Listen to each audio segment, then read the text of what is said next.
Kelihatan kan? Indonesia jadi negara paling aman dari wabah se-Asia Tenggara.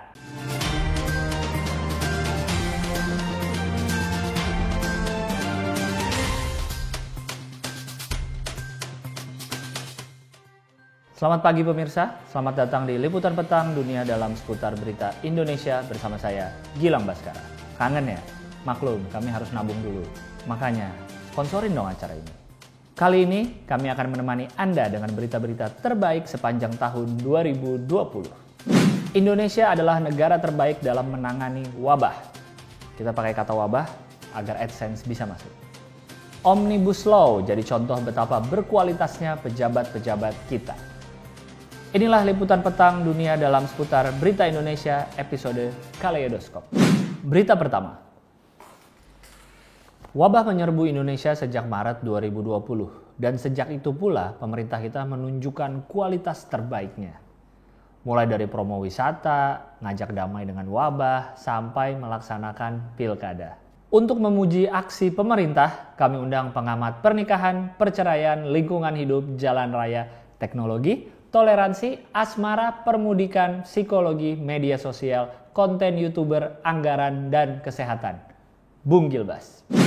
Mas Gilang, kangen sekali saya. Boleh saya peluk? Wah maaf, lagi physical distancing Bung. Apa kabar Bung? Terlihat lebih segar sekarang? Tentu dong Mas, saya kan setiap hari minum Space Iklan. Bikin saya tetap bugar walaupun tidak ada kerjaan. Mana kameranya nih Mas? Oh ini nih. Wah keren sekali Bung. Gimana pendapat Bung Gilbas tentang cara pemerintah menangani wabah di sepanjang 2020 ini Bung? Kayaknya kita harus mulai mungkin langkah cemerlang untuk mempromosikan wisata Indonesia saat awal-awal wabah baru masuk negara ini. Oh ya, gimana tuh? Itu kan contoh kalau pemerintah kita itu kreatif. Gini. Mereka tahu orang Indonesia itu kan susah dibilangin kan kita-kita ini. Jadi harus berpikir keras. Gimana ya caranya biar mereka mau dengerin? Nah, akhirnya pakai psikologi terbalik. Jadi mereka tuh justru nantang orang-orang untuk berwisata saat wabah mulai masuk. Pemerintah kita kayak anak agensi gitulah kira-kira. Hadir dengan solusi kreatif yang siap direvisi oleh negara beberapa kali pun nggak apa-apa gitu. Yang penting coba dulu idenya.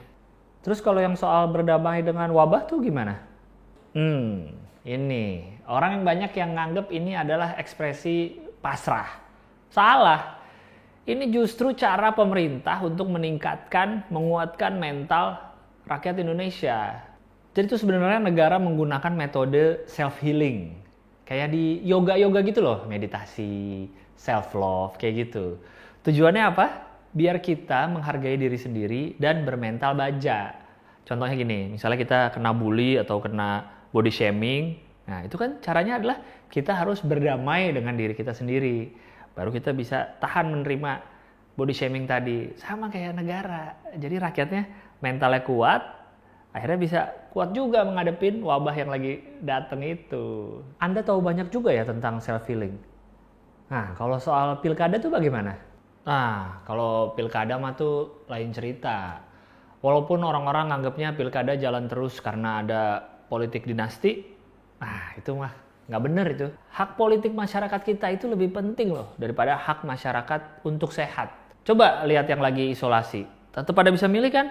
Para petugas KPU juga jadi pada positif. Coba bayangin kita nggak punya pemimpin gara-gara nggak ada pilkada. Siapa yang ngurus kota-kota ini? Siapa yang ngurus negara-negara ini jadinya? Lebih baik semua orang positif daripada nggak ada pemimpin. Kacau itu. Nah, untuk ngerangkum semua itu, sekarang efek kebijakan-kebijakan pemerintah udah terlihat jelas kan? Coba nih, saya punya grafiknya. Tolong grafiknya ditampilin nanti ya. Nih, gimana? Kelihatan kan? Indonesia jadi negara paling aman dari wabah se-Asia Tenggara. Tingkat penularan rendah. Angka kematian rendah. Tenaga medis sehat semua, nggak ada yang ketularan. Wih. Luar biasa sekali Bung Gilbas. Pemikiran itu, wah keren. Kenapa Anda nggak jadi presiden aja sih? Dengan pemikiran sebrilian itu Anda cocok jadi presiden. Wah, enggak lah Mas. Enggak jadi presiden.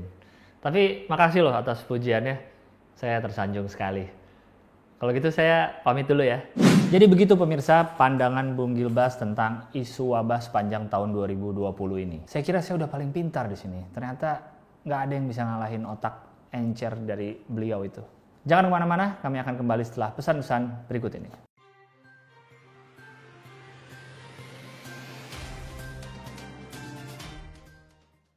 Berita terbaik kedua sepanjang tahun 2020. Datang dari Omnibus Law. Bukan soal isinya, tapi soal prosesnya yang sangat patut diapresiasi. Melihat proses itu, kita disadarkan kalau kinerja pejabat-pejabat kita itu sangat sempurna. Tidak ada celah sedikit pun untuk dikritisi. Karena ternyata belum pulang, kita undang lagi Bung Gilbas ke studio. Halo Bung Gilbas, untung belum pulang ya Anda. Iya. Untung aja saya masih nunggu ojek online kok. Tapi saya agak dikit buru-buru ya, nggak apa-apa kan? Oke, kita cepat aja nih. Jadi gimana proses Omnibus Law bisa menentukan kualitas pejabat kita, Bung? Jadi gini, yang patut kita apresiasi itu betapa cepatnya kinerja rekan-rekan pejabat kita.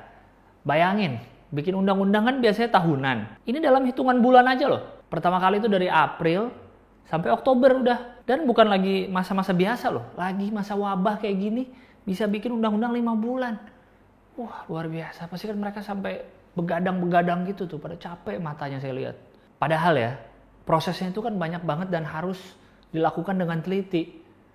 Mereka rela loh ngabisin waktu untuk melakukan itu semua. Padahal kan bisa aja mereka ngelakuin hal lain gitu. Kayak menghabiskan waktu dengan keluarga, istirahat di rumah, sepedaan kayak apa. Tapi enggak loh. Mereka bikin undang-undang, semuanya demi kemaslahatan masyarakat banyak, luar biasa. Hasilnya apa? Semua orang senang kan? Tidak ada typo, tidak ada demo, tidak ada pro kontra, semuanya bahagia sekarang. Kurang lebih gitulah Mas Gilang. Presiden kita juga, bentar, ya, halo Bang, ya, saya yang pakai baju merah. Oh udah dalam studio ya? Tuh saya tuh lagi syuting. Oh ya, saya kesana. Itu tadi nggak mau dilanjutin, Bung. Presiden kita juga apa? Bung. Bung.